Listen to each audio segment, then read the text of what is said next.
por favor, conta pra gente. Vamos lá, ponto a ponto, se pudermos chegar ao final dos pontos e ter uma história completa, porque é tanta ponta solta. Muita Vamos ponta ponta a solta. ponta. É mesmo. Os Valadão, vamos começar pelo sobrenome Valadão.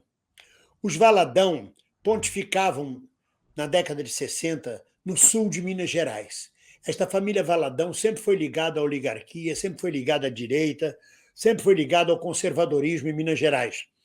Não sei se são os mesmos Valadão de Varginha, de Pouso Alegre, se são os mesmos Valadão do sul de Minas. Provavelmente foram para Belo Horizonte, abriram uma igreja e se deram muito bem, estão milionários.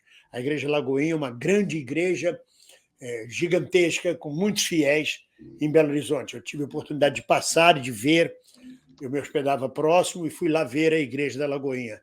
É gigantesca, é um anfiteatro fantástico e que dá crias, dá crias. A primeira ponta a ser falada é isso, que Valadão sempre foi conservador em Minas Gerais. Esse sobrenome Valadão sempre esteve ligado ao que há de mais conservador e reacionário em Minas Gerais.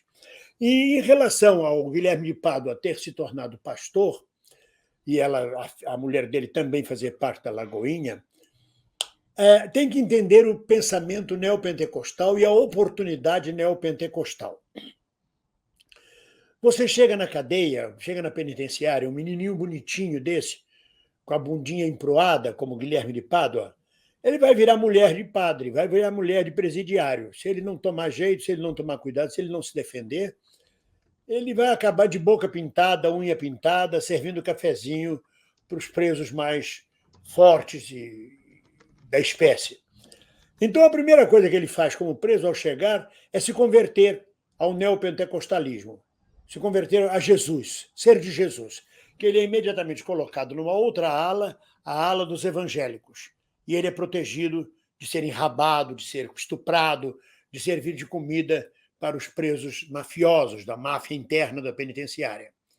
Mas aí, ao fazer essa opção de dizer que se tornou evangélico e se converteu, ele é levado para uma outra ala da penitenciária, onde ficam os evangélicos, mas tem um compromisso de, aos domingos, assistir ao culto que o pastor neopentecostal, seja de que igreja for, Universal, Lagoinha, o pastor designado, vai fazer na cadeia, vai fazer na penitenciária aos domingos.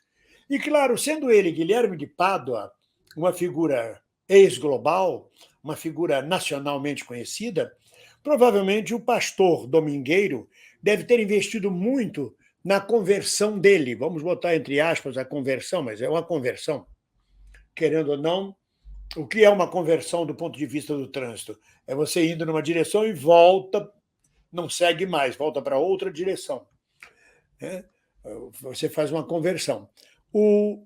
E aí deve ter investido muito, e ele percebeu com o tempo que a melhor coisa para ele, Guilherme de Pádua, deve ter percebido com o tempo que era um grande negócio tornar-se pastor.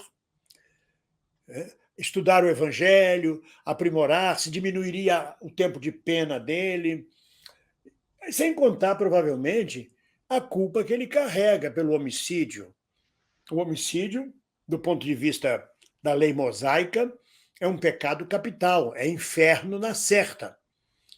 E você, carregando essa culpa mosaica, sendo Guilherme de Pádua, como era, provavelmente, desprovido de maiores recursos intelectuais e capacidades de um rabicho psicanalítico de fazer a volta e se compreender, carrega uma culpa muito grande. Deve carregar ele e a mulher uma culpa muito grande. E aí esta conversão tem que ser gigantesca, tem que dar provas reais de que se converteu.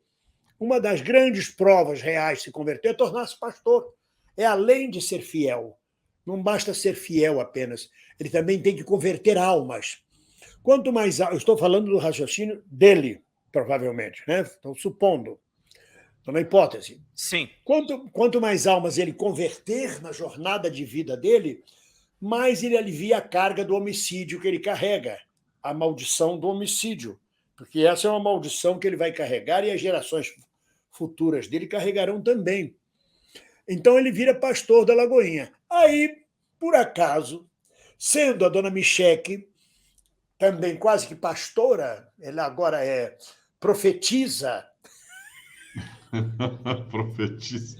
é a Sibila, é a Sibila do Brasil, nada mais justo do que Bolsonaro tenha recebido este pastor e a mulher deles convertidos como grande exemplo de pessoas que mudaram completamente de vida ao aceitar Jesus, o Jesus deles. Que não é o Bem-vindo. Tem um Jesus. elemento de marketing também nisso, né? Tá bombando o documentário ainda.